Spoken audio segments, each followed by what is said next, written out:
आ जाइए दोस्तों, स्वागत है आपके अपने YouTube channel MK science classes पर। तो मेरे दोस्तों, जो आज का क्लास रहेगी वो आपके आर्मी जो GD की तैयारी कर रहा है या NA की तैयारी कर रहा है या ट्रेडमैन की तैयारी कर रहा है, टेक्निकल की तैयारी कर रहा है, उन सभी के लिए ये साइंस की क्लास रहेगी। बड़ी विशेष इंपॉर्टेंट आपके लिए क्लास रहेगी। ठीक है जी। तो ये सेशन चलने वाला है भाई साहब आपका। ये सेशन तब तक चलेगा जब तक आपका एग्जाम नहीं हो जाता है। और हम प्रत्येक दिन आपकी क्लास में 50 क्वेश्चंस करते हैं, और 50 क्वेश्चंस का जो जो भी आपका ऑप्शन होगा हम उसको भी एक्सप्लेन करा के चलते हैं। तो 50 मल्टीप्लाई बाई यदि हम 4 करते हैं तो 200 क्वेश्चंस होते हैं। ठीक है जी। तो प्रत्येक दिन 50 ना समझें, 200 क्वेश्चन हम करके चलते हैं, और अदर चीज़ें भी आपको बता के चलते हैं दोस्तों। बड़ी ही शानदार क्लास आपके लिए होने वाली है। जो मेरा भाई चैनल से नया जुड़ा है, चैनल को सब्सक्राइब करे, वीडियो को लाइक शेयर करता रहे। टाइम वेस्ट ना करते हुए क्लास स्टार्ट करते हैं मेरे बच्चों। चलिए, फर्स्ट क्वेश्चन आपकी तरफ है। देखिए question number first. Vitamin D की कमी से बच्चों में कौन सा रोग होता है? विटामिन डी की कमी से बच्चों में कौन सा रोग होगा बच्चों? देखिए, बेरी बेरी होगा, रिकेटस होगा, स्कर्वी होगा, या फिर रतौंधी होगा। जल्दी से कमेंट करके बताते रहिए क्या क्या इनके आंसर रहेंगे बच्चों। ठीक है जी, हम आपके जवाब का इंतजार कर रहे हैं। देखिए, तो ध्यान रखना। फर्स्ट हम बात करते हैं। देखो, बेरी बेरी जो होता है ये होता है आपका बच्चा विटामिन विटामिन बी की कमी। विटामिन बी की कमी। ठीक है जी। और B1 होता है बेरी बेरी। ठीक है बच्चों, आगे देखिए। रिकेट जो होता है ये होता है आपका विटामिन डी। कौन सा बच्चों? Vitamin D. तो इसका आंसर आपको मिल गया होगा, क्या है? रिकेटस। स्कर्वी जो होता है ये होता है बच्चा विटामिन सी। कौन सा? Vitamin C. और रतौंधी जो होगा मेरे बच्चों, ये आपको होता है विटामिन ए। ठीक है जी। इसकी कमी से होता है। ये सभी डिसीज हैं।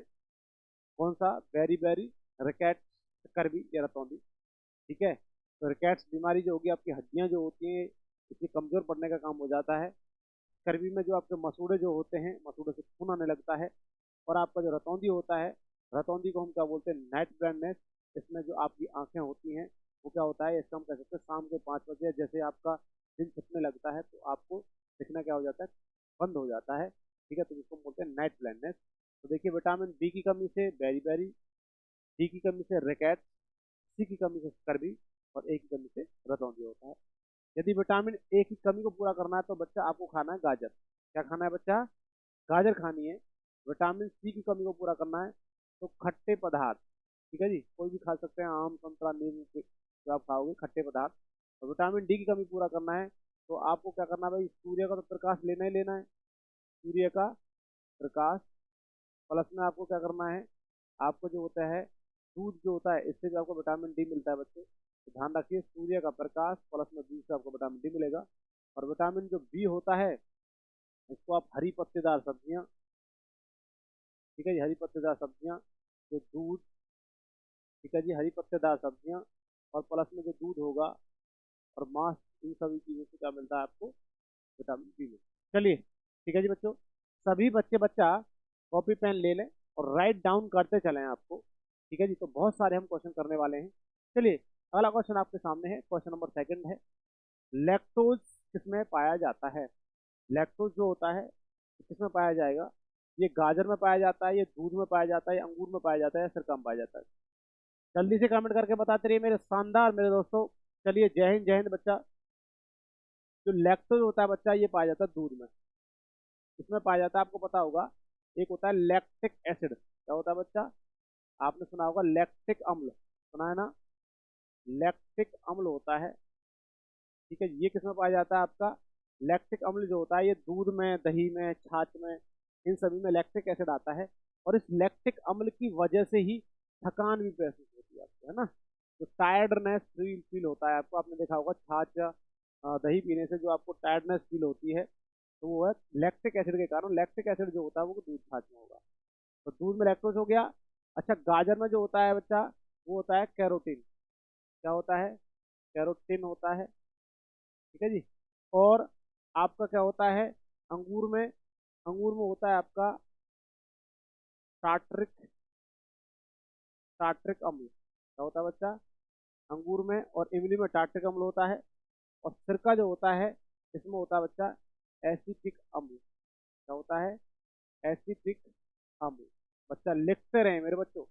एसिटिक अम्ल सिरका में होता है, अंगूर में टार्ट्रिक अम्ल होता है, और दूध में कौन सा होता है आपका लैक्टिक एसिड, लैक्टिक अम्ल होता है, और गाजर में कैरोटीन प्रोटीन होता है। ठीक है बच्चों, चलिए आगे की तरफ चलेंगे। क्वेश्चन नंबर आपका थर्ड है, शहर में प्रमुख क्या पाया जाता है? शहर में बच्चों, शहर नहीं है ये, शहद है। क्या है? शहद लिखा हुआ है, शहद, ध्यान रखें क्या लिखा हुआ है। शहद में प्रमुख क्या पाया जाता है? तो आपका शहद में फैट पाया जाए, वसा, प्रोटीन, कार्बोहाइड्रेट या विटामिन। जल्दी से कमेंट करके बताते रहिए। तो बच्चों देखिए, शहद में क्या पाया जाता है आपको पता होगा। शहद में बच्चा कार्बोहाइड्रेट पाया जाता है। क्या पाया जाता है? कार्बोहाइड्रेट पाया जाता है शहद के अंदर बच्चों, विशेष तौर पर ध्यान रखें, क्योंकि कार्बोहाइड्रेट जो होता है ये भोजन का रूप है। सबसे ज्यादा भोजन में क्या होता है? कार्बोहाइड्रेट। सबसे ज्यादा भोजन में, सबसे ज्यादा यदि भोजन की मैं बात करूं, सबसे ज्यादा भोजन जो होता है वो क्या होता है? कार्बोहाइड्रेट होता है मेरे मुन्ना। ठीक है जी। देखिए जो प्रोटीन होता है, कार्बोहाइड्रेट का क्या कार्य होता है? इसका काम होता है ऊर्जा देना। क्या देना बच्चा? लिख लीजिए मेरे मुन्ना, लिख लीजिए, बहुत शानदार चीजें मैं आपको बता रहा हूँ। कार्बोहाइड्रेट का काम होता है ऊर्जा देना, इसका मतलब हम कह सकते हैं एनर्जी। क्या देता है? एनर्जी, है ना, एनर्जी देना मतलब ऊर्जा देना, गिव्स अस एनर्जी। और प्रोटीन का काम होता है बेटा बॉडी बिल्डिंग। क्या करना होता है? बॉडी बिल्डअप भी हम बोल सकते हैं। ठीक है जी, बॉडी बिल्डअप मतलब बॉडी का निर्माण करना, है ना, शरीर का निर्माण। शरीर का शरीर का जो निर्माण करता है मुन्ना, वो कौन करता है बच्चों? वो करता है आपका प्रोटीन। ठीक है जी, विशेष तौर पर ध्यान रखें। यदि मैं वसा की बात करता हूँ तो बच्चा ये देता है आपको हीट। क्या देता है? हीट का मतलब ऊष्मा। तो बच्चा ऊष्मा देने का जो काम करता है, इसका मतलब वसा जो होती है आपका कंबल का कार्य करती है। जैसे सर्दियों में आप कंबल ओढ़ लेते हो, उसी प्रकार आपका फैट काम करता है। आपकी स्किन जो होगी जितनी मोटी होगी, आपको सर्दी कम लगती है। विटामिन का काम होता है बच्चा, एक तो help in digestion. Help in digestion क्या करना बच्चा? मतलब कि पाचन में सहायता करना। क्या करना? पाचन में सहायता करना। पाचन में सहायता करना जो होता है मुन्ना, वो किसका काम होता है? वो आपका विटामिन का होता है, प्लस में आपका ये इम्यूनिटी पावर को बढ़ाता है। इम्यूनिटी पावर समझते हो बच्चा? इम्यूनिटी पावर का मतलब होता है रोग प्रतिरोधक क्षमता। रोग प्रतिरोधक क्षमता को जो बनाए रखता है, आपके अंदर जो बीमारी है, बीमारी से रोकेगा ना, उसका भी मेरी हेल्प करता है। वैसे हालांकि मैं बात करता हूँ, रोग प्रतिरोधक क्षमता जो बनाए रखता है वो WBC होती है, व्हाइट ब्लड कॉर्पस्कुलेस। ठीक है बच्चा, तो ध्यान रखिए। तो शहद में प्रमुख क्या पाया जाता है? कार्बोहाइड्रेट पाया जाता है। ठीक है जी, क्या होता है? मोनोसेक्राइड, डाइसेक्राइड, पॉलीसेक्राइड कार्बोहाइड्रेट्स होते हैं। प्रोटीन की सबसे छोटी इकाई क्या होती है? अमीनो एसिड होता है। बहुत सारे क्वेश्चन बनेंगे, अब इतना ही हम लिख रहे हैं भाई आपके लिए, क्योंकि आगे बहुत सारे क्वेश्चन हैं वो करने हैं। चलिए बच्चा, क्वेश्चन नंबर 4 है, निम्नलिखित में से सबसे मीठी शर्करा कौन सी है? भाई सबसे मीठी जो शर्करा है आप जो खाते हो, जो सबसे मीठी कौन सी कही जाती है? सुक्रोज कही जाएगी, ग्लूकोज कही जाएगी, माल्टोज कहेगी, फ्रक्टोज कही जाएगी बच्चों। देखो मैं एक चीज में बता दूं, ये तीनों पता क्या है यदि आपसे पूछने लगे? तीनों कार्बोहाइड्रेट हैं। क्या है बच्चा? तीनों कार्बोहाइड्रेट है, लिख लेना। कार्बोहाइड्रेट क्या है बच्चा? तीनों कार्बोहाइड्रेट हैं, चारों जो ऑप्शन में देखा हुआ है। इनमें से कह रहा है, इनमें से कौन सा ऐसा कार्बोहाइड्रेट है जो मीठी शर्करा है? तो ध्यान रखना बच्चा, वो होता है फ्रक्टोज। कौन सा होता है? फ्रक्टोज जो होता है ये बच्चा मीठी शर्करा है। ग्लूकोज का फार्मूला आपको पता होगा, सुक्रोज का फार्मूला आपको पता होगा। जो आपको ग्लूकोज का होता है C6H12O6 होता है मेरे बच्चे। सुक्रोज का होता है C12H22O11। ये आपका सुक्रोज का फार्मूला होता है। ठीक है बच्चों,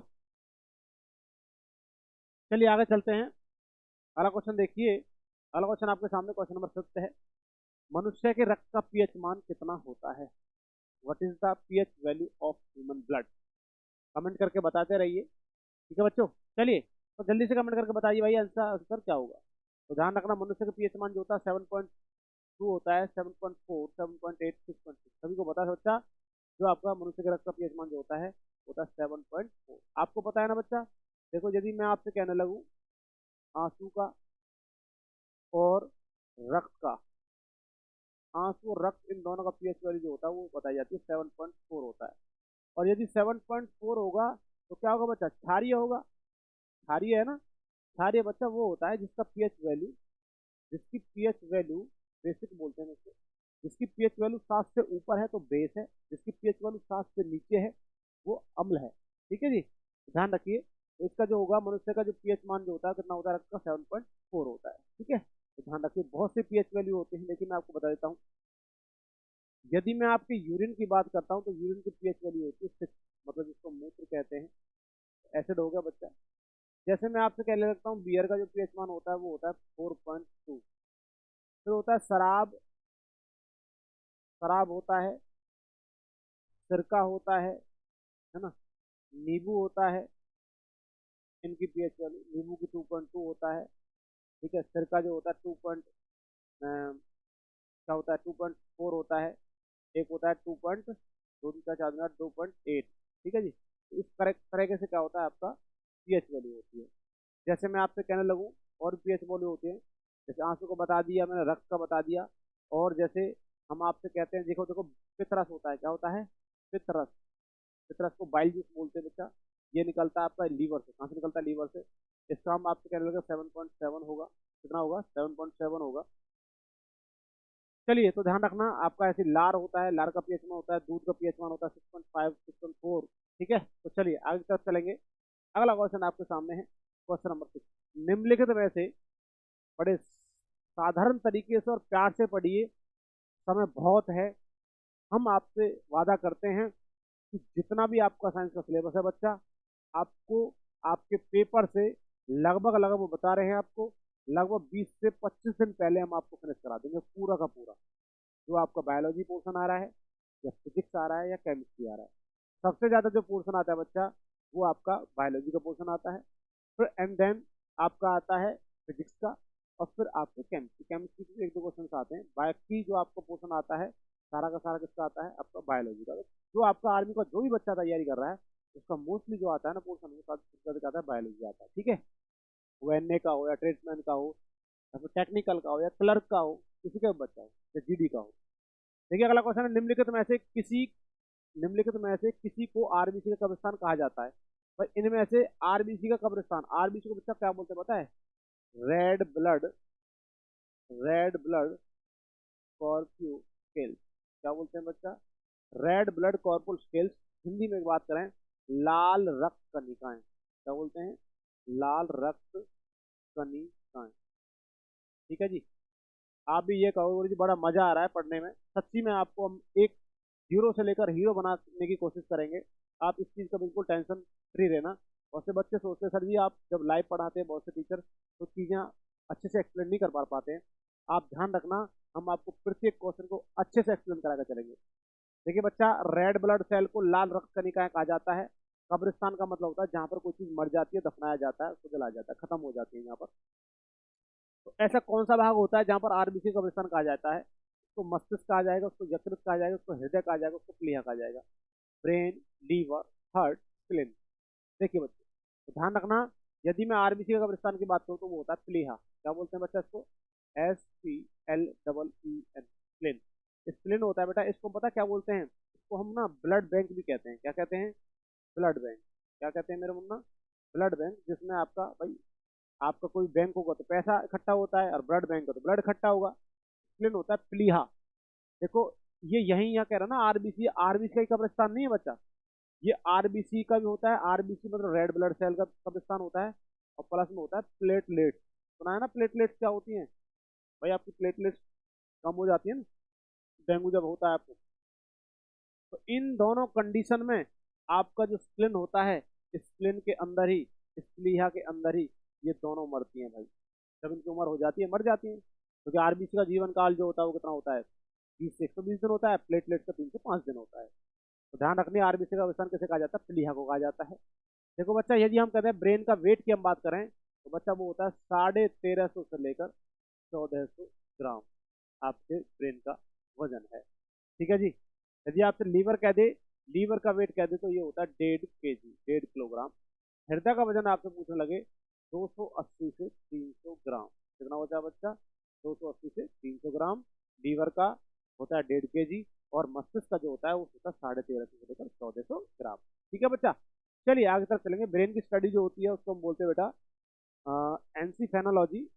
ठीक है, और यदि मैं लीवर की बात करूँ तो हेप्टोलॉजी बोलते हैं उसको, और हृदय जो होता है उसको बोलते हैं कार्डियोलॉजी। चलिए आगे तरफ चलते हैं, अगला क्वेश्चन देखिए। अगला क्वेश्चन आपके सामने 7, मधुमक्खी पालन को क्या कहते हैं? यदि मधुमक्खी का पालन किया जा रहा है उस कंडीशन में उसको क्या कहते हैं बच्चा? उसको सेरिकल्चर बोलते हैं, एपीकल्चर बोलते हैं, एग्रीकल्चर बोलते हैं, या विटिकल्चर बोलते हैं? कमेंट करके बताते रहिए मेरे बच्चा, क्या क्या आंसर होगा। आपकी तैयारी कितने लेवल तक चली हुई है ये आप एग्जामिन करने वाले हो आज। देखना है कि हम कितने हद तक कितने पानी में हैं। ठीक है जी, आपको पता पड़ जाएगा। यदि आपको चीजें आती हैं तो आपकी प्रैक्टिस हो जाएगी, और नहीं आती है तो आपको कुछ सीखने को मिलेगा। चलिए, तो मधुमक्खी का पालन को क्या कहते हैं बच्चा? उसको हम बोलते हैं बच्चा क्या? एपीकल्चर। क्या बोलते हैं? एपी। देखिए मैं एक याद करने का तरीका मैं बता रहा हूँ। देखिए मधुमक्खी है और वो शहद के लिए घूमती है, तो यहाँ पर एक एपी आ रहा है, एपी, एपी से एप्पी लगा लो ना, सेब। अब एप्पी मीठी है तो मधुमक्खी घूमने के लिए आपका बच्चा क्या करेगी, उस पर मंडराती रहती है, तो एप्पी से लगा लिए एपी कल्चर। देखिए जहाँ कल्चर होगा वहां पर पालन किया जाता है। जहां पर देखो सबके पीछे कल्चर लग रहा है ना, इन सभी का खेती की जाती है या पालन किया जाता है, वो होता है कल्चर। ठीक है जी, विशेष तौर पर ध्यान रखें, उनको कल्चर बोला जाता है। तो बता देते हैं एक एक बार। देखिए यहाँ पर लिखा हुआ सेरिकल्चर, इसको बोलते हैं बच्चा रेशम कीट का पालन। इसका रेशम कीट का पालन। कॉपी पेन ले लीजिए बच्चा, मैं बार बार आपसे कह रहा हूँ, एक बड़े भाई की तरह, टीचर भी ना समझो, बड़े भाई की तरह आपको चीजें लिखनी है। राइट डाउन आप करोगे पेपर से पहले, आप जब लगभग 1 दिन या 2 दिन पहले रिवीजन मारोगे तो क्विकली आपको चीजें याद हो जाएंगी कि हाँ सर ने हमें कुछ पढ़ाया था। एपीकल्चर मैंने बता दिया भाई साहब किसका है, आपका मधुमक्खी का है। किसका है? मधुमक्खी का है। ठीक है जी, मधुमक्खी का पालन है। आगे सर जी क्या आता है? एग्रीकल्चर है। तो एग्रीकल्चर को सभी पता बेटा, खेती बाड़ी जो होती है, खेती है ना, खेती करना। अब खेती में, एग्रीकल्चर में कुछ भी हो सकता है, गेहूं की फसल उगाओ, धान की फसल उगाओ, मक्के की फसल उगाओ, जो भी आप एग्रीकल्चर कर रहे हो वो सभी खेती में होता है।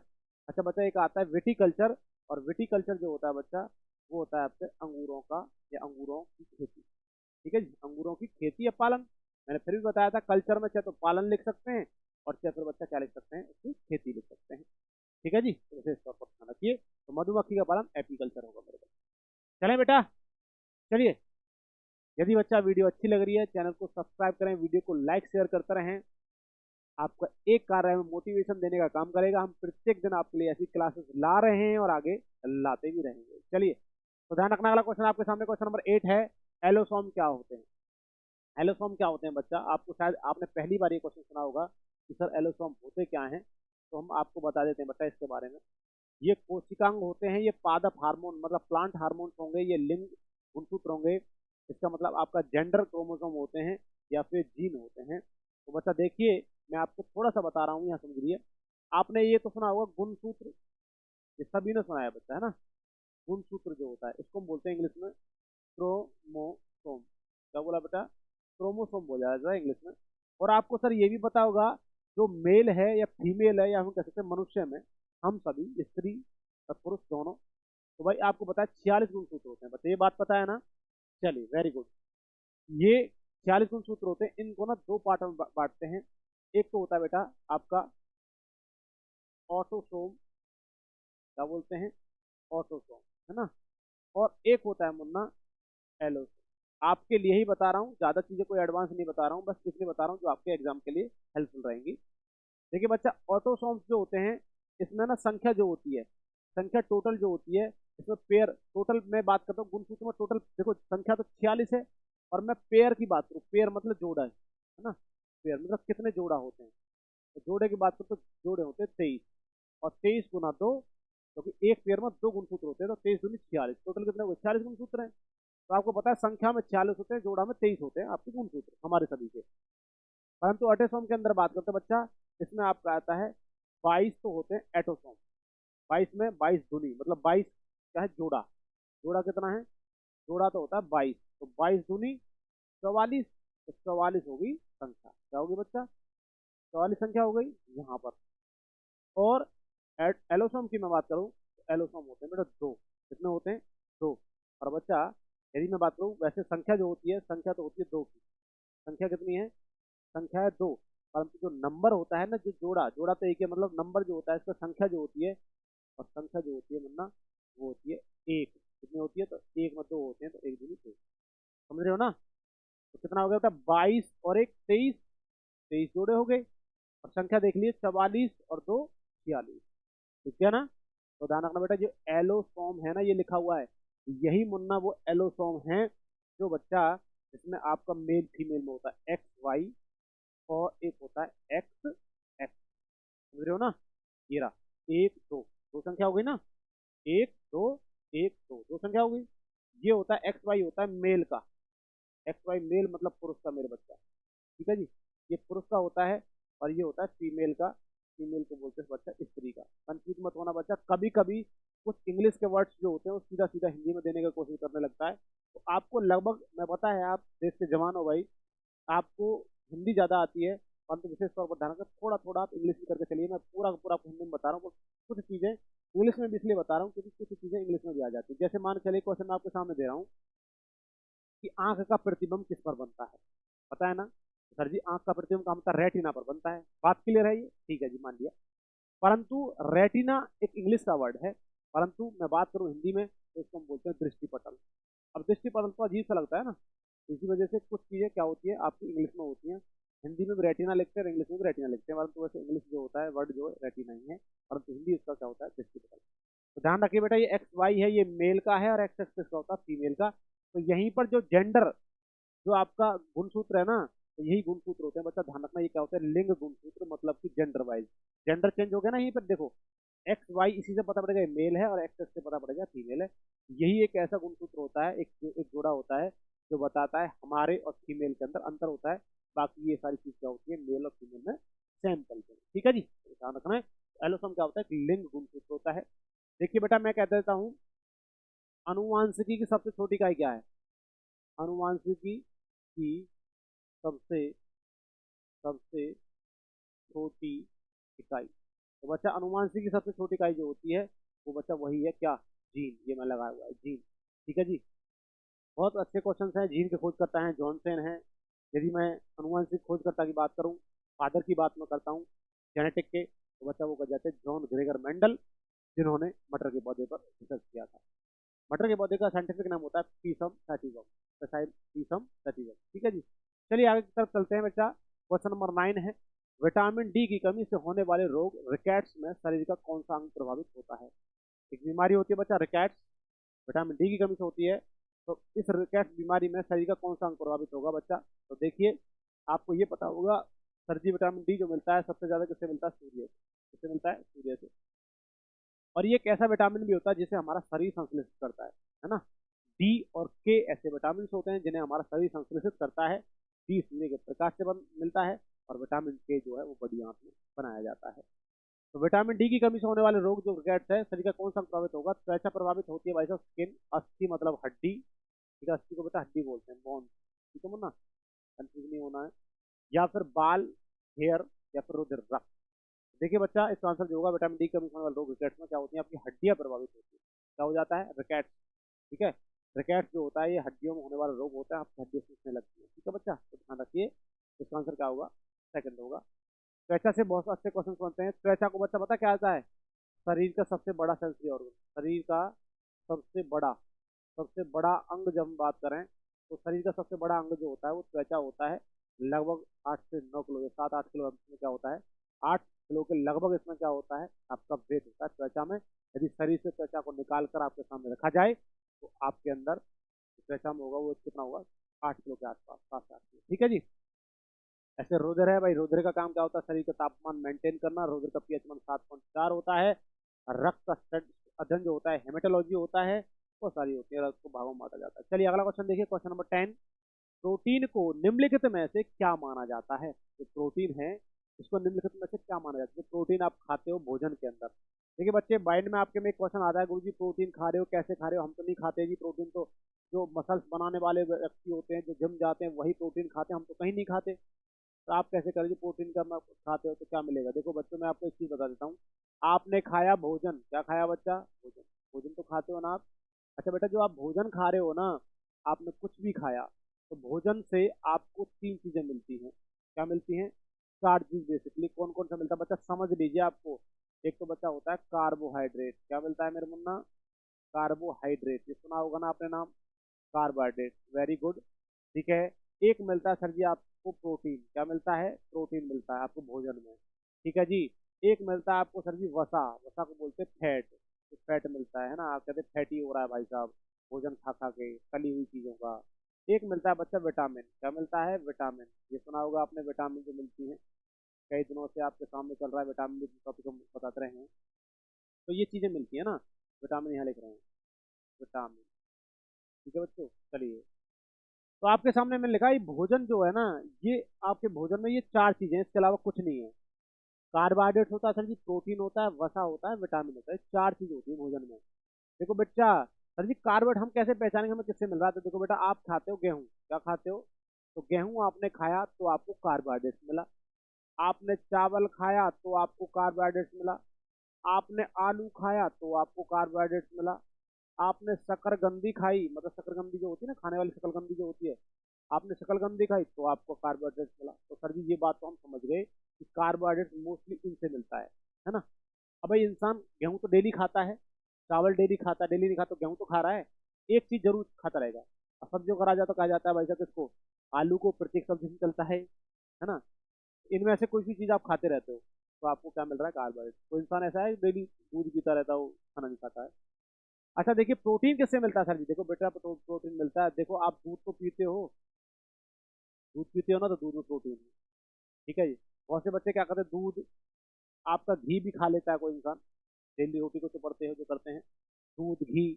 ऐसा मांस भी जो खाता होगा उससे मिलेगा आपका, दूध घी मांस जो आपका होता है। या हम कह सकते हैं भाई साहब और भी चीज आपका, जैसे कि मान के चलो दाल खाते हैं, सबसे विशेष इंपोर्टेंट, किसी ना किसी के घर में दाल तो बनती है, 2 दिन में, 3 दिन में, 4 दिन में, एक दिन, प्रत्येक दिन भी बनती है किसी किसी घर में। तो वो सोयाबीन की दाल हो, चने की दाल हो, मूंग की दाल हो, उड़द की दाल हो, किसी की भी दाल हो। अच्छा सर जी, प्रोटीन इससे मिल गया, चलो बताइए आगे। सर जी फैट तो नहीं खाते? खाते हैं बेटा। देखिए आप तेल जो ऑयल ले रहे हो ना, तेल मतलब ऑयल जो ले रहे हो, अब बेटा वो सरसों का हो सकता है, वो आपका किसका होता है, डालडा हो सकता है, वो आपका क्या हो सकता है, जो आपका सोयाबीन का तेल हो सकता है। ठीक है जी, सोयाबीन ऑयल हो सकता है। ठीक है जी, रिफाइंड जिसको हम बोलते हैं। कोई भी ऑयल जो होता है वो आपको क्या दे रहा है? फैट दे रहा है बच्चा। सर जी विटामिन किससे में मिलते हैं? हाँ बेटा मिलते हैं विटामिन। देखो जैसे आपने कभी गाजर खा लिया, मूली खा ली, सेब खा लिया, संतरा खा लिया, भाई इनसे सभी को क्या मिल रहा है? कुछ ना कुछ तो खा रहे हो, जो फल खा रहे हो ना, इनसे आपको क्या मिल रहा है? विटामिन मिल रहा है। ठीक है बच्चा। तो आज आपको समझ में आया होगा सर जी, ये हम भोजन हम लेते हैं। और बच्चा कोई ये नहीं कि सर जी हम तो ये नहीं खाते, देखो आप प्रत्येक दिन गेहूं खाएंगे, रोटी खाएंगे, और रोटी को घी से मक्खन लगाते हैं तो इसका मतलब प्रोटीन आ गया। और फैट, भाई सब्जी को आप तड़का लगाते हैं ऑयल का, तेल का, तो इसमें आ गया। और विटामिन, भैया सब्जी तो आप खाते हो, जो मूली खा रहे हो, गाजर खा रहे हो, सेब खा रहे हो, संतरा खा रहे हो, ये चीजें मिलती रहती है। ठीक है जी, तो ध्यान रखिए। तो सलाद होती है, इसी वजह से खाई जाती है विटामिन के लिए। तो यहीं पर ये कह रहा है कि प्रोटीन को निम्नलिखित में से क्या माना जाता है? तो बच्चा, शरीर को निर्माण करने वाला कहा जाता है, ऊर्जा उत्पादक कहा जाता है, प्रोटीन को पाचन कहा जाता है, इनमें से कोई नहीं। तो विशेष तौर पर ध्यान रखा बच्चा, प्रोटीन को निम्नलिखित क्या माना जाता है? ये हमारे शरीर को क्या करता है? ये शरीर का निर्माण करता है। इसका मतलब मैंने पिछले क्वेश्चन में कहा था, इसकी बॉडी बिल्डिंग करता है, हमारी क्या करता है? Body buildup. ठीक है जी। बॉडी बिल्डअप जो करेगा, हमारी बॉडी का जो निर्माण करेगा, वो भाई साहब ये कौन करता है? कौन करता है? आपका प्रोटीन करता है। ठीक है, समझ में आ रहा है? हाँ। ऊर्जा उत्पादक कौन सा होता है? ऊर्जा देता है सर जी ये कार्बोहाइड्रेट। कौन देता है? कार्बोहाइड्रेट। पिछले क्वेश्चन में बताया है आपको, कार्बोहाइड्रेट का देता है हमें, ऊर्जा देता है सर जी। भोजन का पाचन जो देता है वो कौन करता है? विटामिन। कौन करती है? विटामिन करती है। प्लस में कौन करते हैं? एंजाइम करते हैं। कौन करते हैं? एंजाइम करते हैं। ठीक है जी। ये क्या आपकी ग्रंथियों से निकलते हैं एंजाइम। चलिए मेरे बच्चा, समझ में आया होगा, बहुत शानदार। यदि मेरे बच्चा वीडियो अच्छी लग रही है, चैनल को सब्सक्राइब, वीडियो को लाइक शेयर करते हैं भाई। बड़ा ही शानदार सेशन चलने वाला है। चलिए आगे तरफ चलेंगे मेरे बच्चा। Question number 11। क्वेश्चन नंबर 11 आपके सामने है। विटामिन बी की कमी से होता है, भाई विटामिन बी की कमी से क्या होगा? सकर्वी होगा, डर्मेटाइटिस होगा, या फिर बेरी बेरी होगा, या फिर रिकेट्स होगा। पिछले क्वेश्चन मैंने बता दिया सीधे सीधा, विटामिन बी कमी का मतलब होता है बेरी बेरी। स्कर्वी होता है बेटा सी से, और रिकेट्स होता है डी से। ठीक है जी। और डर्मेटाइटिस जो होता है, ये बेटा आपका स्किन से संबंधित है, किससे है? त्वचा से। ठीक है जी, क्योंकि आपकी लेयर होती है स्किन में, डर्मिस और एपिडर्मिस। एपिडर्मिस और डर्मिस, एपिडर्मिस बाहर वाली लेयर होती है, और डर्मिस सेकंड वाली लेयर होती है। ठीक है जी।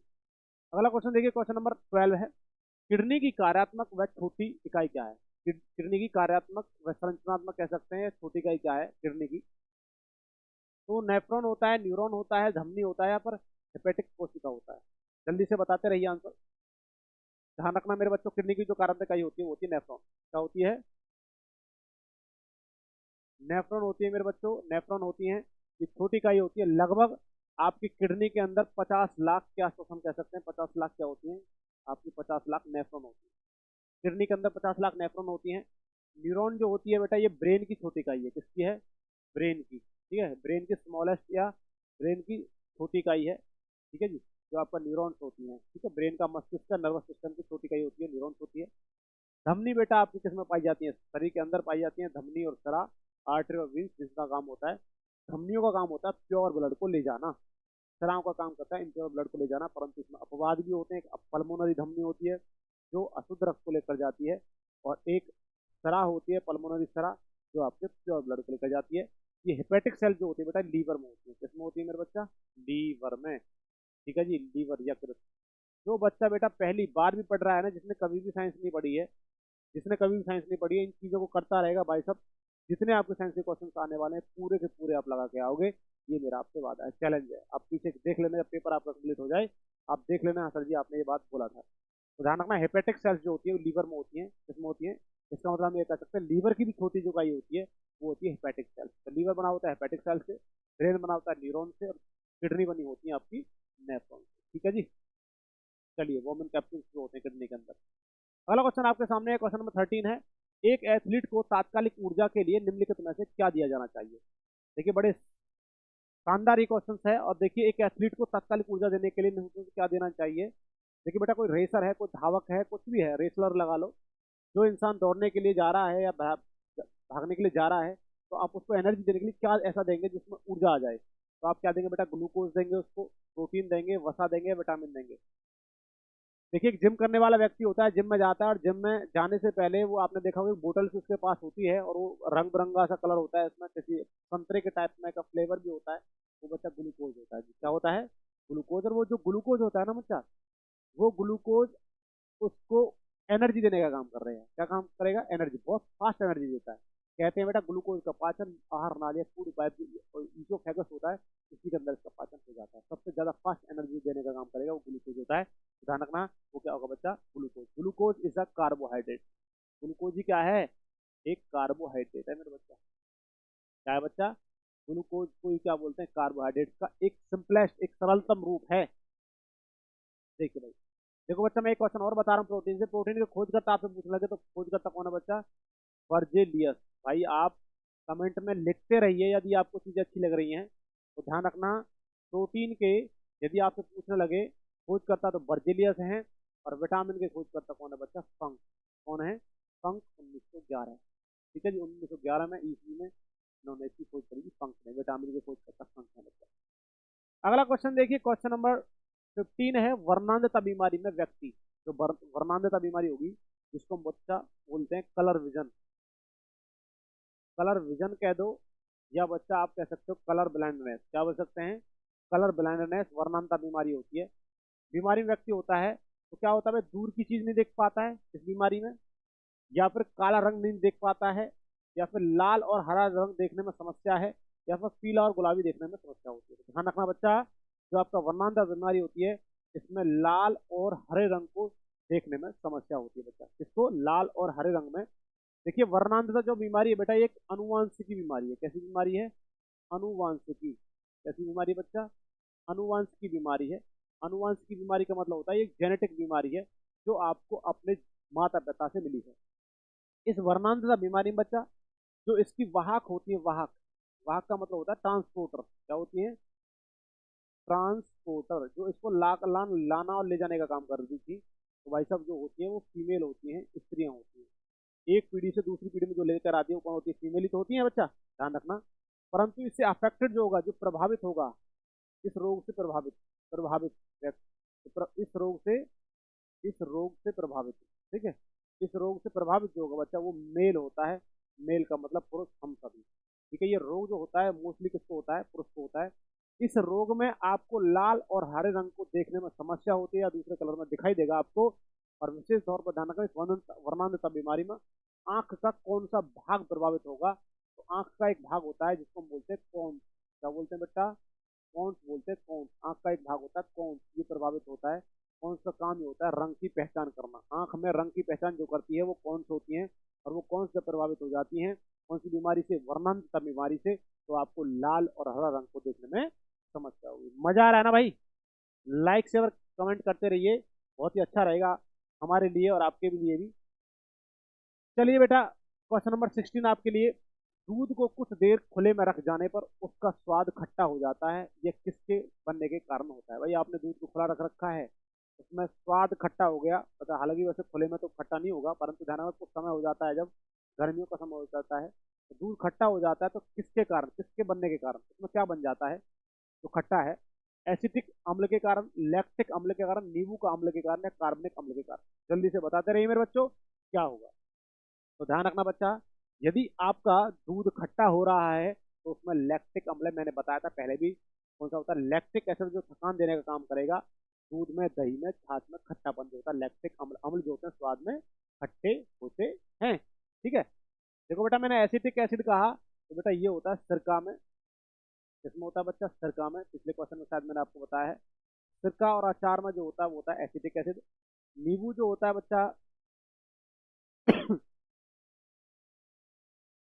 नींबू में जो होता है बच्चा वो होता है सिट्रिक, कौन सा होता है, सिट्रिक अम्ल होता है। नींबू में सिट्रिक अम्ल होता है बच्चा। और कार्बनिक अम्ल किसमें होता है? कार्बनिक अम्ल होता है बेटा आपका सोडा वाटर में। किसमें होता है? सोडा वाटर जो आता है, या जो आपके पेय पदार्थ जो आते हैं ना, पेय पदार्थ, कोल्ड ड्रिंक वगैरह, इनके अंदर। ठीक है जी, विशेष तौर पर ध्यान रखें। तो समझ में आ रहा होगा मेरे बच्चा। चलिए, अगला क्वेश्चन आपके सामने है, क्वेश्चन नंबर 17। निम्नलिखित में से कौन सा पाचक एंजाइम नहीं है, which is not a digestive enzyme? इनमें से कौन सा पाचक एंजाइम नहीं है? पेप्सिन है, रेनिन है, इंसुलिन है, या ट्रिप्सिन है? जल्दी से कमेंट करके बताते रहिए भाई क्या होता है। तो बच्चा ध्यान रखिए, जो आपका एंजाइम नहीं है वो कौन सा है भाई साहब? इंसुलिन। कौन सा? इंसुलिन बच्चा, ये है आपका हार्मोन। क्या है बच्चा? ये आपका हार्मोन्स है। और बाकी के आपके क्या होते हैं बच्चों? ये सभी क्या हैं? ये भी और ये भी, ये आपके क्या हैं? एंजाइम है। पेप्सिन और रेनिन जो एंजाइम है, ये निकलता है बेटा आपका गैस्ट्रिक, गैस्ट्रिक ग्रंथियों से। किससे निकलता है बच्चा? गैस्ट्रिक ग्रंथियों से जो निकलता है मुन्ना, वो निकलता है आपका क्या? गैस्ट्रिक ग्रंथियों से निकलता है आपका पेप्सिन और रेनिन। और पेप्सिन और रेनिन का काम होता है प्रोटीन का पाचन करना। ट्रिप्सिन जो होता है, ये आपका अग्नाशय से निकलने का काम करेगा। इसका मतलब पैनक्रियास से निकलता है, पैनक्रियास से आपका इंसुलिन निकलता है। ठीक है जी, ये इंसुलिन, तो ये हार्मोन्स है। और बाकी के दोनों क्या होते हैं? एंजाइम। तीनों एंजाइम होते हैं, पेप्सिन, रेनिन और ट्रिप्सिन। ठीक है बच्चा, तो ध्यान रखिए। और एंजाइम्स जो होते हैं मोस्टली वो क्या करते हैं? भोजन को पचाने में हेल्प करते हैं। यहाँ पर ये पेप्सिन, रेनिन और ट्रिप्सिन जो है, ये प्रोटीन का पाचन कर रहे हैं। प्रोटीन भी एक भोजन ही है आपका। ठीक है जी। चलिए अगला क्वेश्चन देखिए, क्वेश्चन नंबर 18 है। पीनियल ग्रंथि कहाँ होती है? पीनियल ग्लैंड तो कहाँ पर प्रेजेंट होती है बच्चा? ये यकृत में होती है, ये मस्तिष्क में होती है, गुर्दे में होती है, और गर्भाशय में होती है। तो पीनियल ग्लैंड होती है बच्चा, ये होती है आपके मस्तिष्क में, ब्रेन में। कहाँ पर होती है? देखिए बच्चा, एक आपको पता होगा, एक होती है पीयूष ग्रंथि। कौन सी होती है बच्चा? पीयूष ग्रंथि होती है भैया, पीयूष ग्रंथि। ये आपके कहाँ होती है? ये आपके ब्रेन में होती है। इसी को बोलते हैं मास्टर ग्रंथि। क्या बोलते हैं? मास्टर ग्रंथि। ठीक है जी, इसको बोलते हैं मास्टर ग्रंथि। ठीक है, ये आपके ब्रेन में होती है। सबसे छोटी ग्रंथि इसको कहा जाता है, पीयूष ग्रंथि को। परंतु यदि आपके पेपर में ये ना आए ना, तो इससे भी छोटी जो ग्रंथि होती है ना, वो आपको पीनियल ग्लैंड है। कौन सी है? पीनियल। ठीक है जी, सबसे छोटी ये भी है, सबसे छोटी। विशेष तौर पर ध्यान रखना बच्चा, इस पीयूष ग्रंथि से भी छोटी ग्रंथि बताया जाता है, वो कौन सी होती है? सबसे छोटी जो बताया जाता है वो आपका पीनियल ग्रंथि होती है। परंतु पेपर में पीनियल ग्रंथि तो बहुत मोस्टली कम मात्रा में आता है, परंतु पीयूष ग्रंथि होता है, जिसको बोलते हैं मास्टर ग्रंथि। क्यों मास्टर इसलिए कहा जाता है बच्चा? इससे लगभग 7 प्रकार के क्या निकलते हैं? 7 प्रकार के हार्मोन्स निकलते हैं। ठीक है जी, GRH है ना, ऑक्सीटोसिन हार्मोन्स वगैरह वगैरह, बहुत सारे RH हार्मोन्स निकलता है, LH हार्मोन्स निकलता है, प्रोलैक्टिन हार्मोन्स निकलता है। तो ध्यान रखना, पीनियल ग्रंथि होती है आपके मस्तिष्क में। किसमें होती है बच्चा? मस्तिष्क में। ये पीनियल ग्रंथि जो होती है ना बेटा, इसको क्या कहते हैं? इसको कहते हैं शरीर की जैविक घड़ी। क्या बोलते हैं? शरीर की जैविक जैविक घड़ी, है ना। शरीर की जैविक घड़ी मतलब कि ये ऐसे काम करती है जैसे मान के चलो आपको उठना सोना जगना, ये जो आपके कार्य होते हैं ये किस पर निर्भर करते हैं, ब्रेन का जो फीमेल ग्रंथि होती है यही काम करती है, सोना उठना जगना। जैसे आपको पता होगा एक दिन आप 5 बजे अलार्म से लगा कर उठ जाते हो, तो अगले दिन आपका ना अलार्म ना बजे तो भी आपको 5 बजे आँख खुल जाएंगी। क्यों? क्योंकि आपकी फीमेल ग्रंथ काम करती है, जो आपको उस समय पर उठने और सोने पर कार्य करेगी। तो सोना जगना उठना जो कार्य करेगी वो फीमेल ग्रंथि करती है। चलिए, लीवर जो होती है बेटा ये सबसे बड़ी ग्रंथि, कैसी है? सबसे सबसे बड़ी सबसे बड़ी बाह्य स्रावी है। कैसी है बेटा? सबसे बड़ी बाह्य स्रावी ग्रंथि है। शरीर की सबसे बड़ी ग्रंथि आपसे पूछने लगे ना, तो आपको लीवर ही लगाना है। और क्या बोले? बाह्य स्रावी। बाह्य स्रावी का मतलब होता है एक्सोक्राइन ग्लैंड। जो एक्सोक्राइन ग्लैंड वो होती हैं जो रस को किसमें निकालती हो? नली में। जो नली का युक्त होती है उनको बाह्य स्रावी, और जो नली का विहीन होती है, जिसमें नली का नहीं होती, उसको बोलते हैं एंडोक्राइन, मतलब कि अंतःस्रावी ग्रंथि। क्वेश्चन नंबर 19 आपके सामने, हीमोग्लोबिन क्या होता है बच्चा? हीमोग्लोबिन क्या है? ये एक प्रोटीन है, या एक कार्बोहाइड्रेट है, या फिर विटामिन है, या फिर वसा है? जल्दी से बता दीजिए हीमोग्लोबिन क्या होता है। ठीक है जी, तो ध्यान रखिए बच्चा, हीमोग्लोबिन जो होता है बच्चा, ये आपको क्या होता है? प्रोटीन होता है। क्या होता है? हीमोग्लोबिन। हीमोग्लोबिन को नोट किया जाता है HB से। और बच्चा बता दीजिए, हीमोग्लोबिन के साथ सबसे ज्यादा हीमोग्लोबिन के साथ सबसे ज्यादा रिएक्शन रिएक्शन कौन सी गैस करती है? कौन सी कौन सी गैस कौन सी गैस करती है? कौन सी गैस सबसे ज्यादा हीमोग्लोबिन के साथ रिएक्शन करती है? बच्चा कमेंट करके बताते रहिए। आपको पता है तो ठीक है, नहीं तो आंसर तो हम भी बताएंगे आपको। हीमोग्लोबिन के साथ सबसे ज्यादा रिएक्शन करती है वो होती है CO, जिसको हम बोलते हैं कार्बन मोनोऑक्साइड। क्या बोलते हैं बच्चा? Carbon monoxide. कार्बन मोनोऑक्साइड, ठीक है जी। तो CO होती है कार्बन मोनोऑक्साइड। कार्बन मोनोऑक्साइड, ठीक है जी। कार्बन मोनोऑक्साइड जो होती है ये सबसे ज्यादा फास्ट रिएक्शन करती है किसके साथ? ब्लड के साथ। जिसको कार्बन मोनोऑक्साइड को बोलते हैं साइलेंट किलर गैस।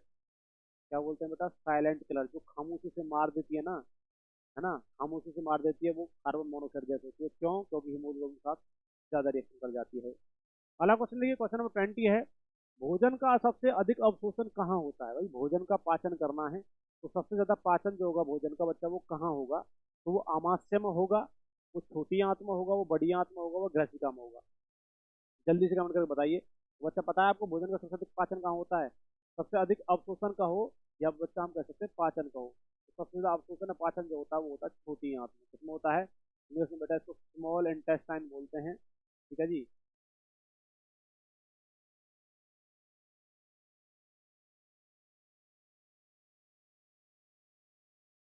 क्या बोलते हैं? इंटेस्टाइन बोला जाता है।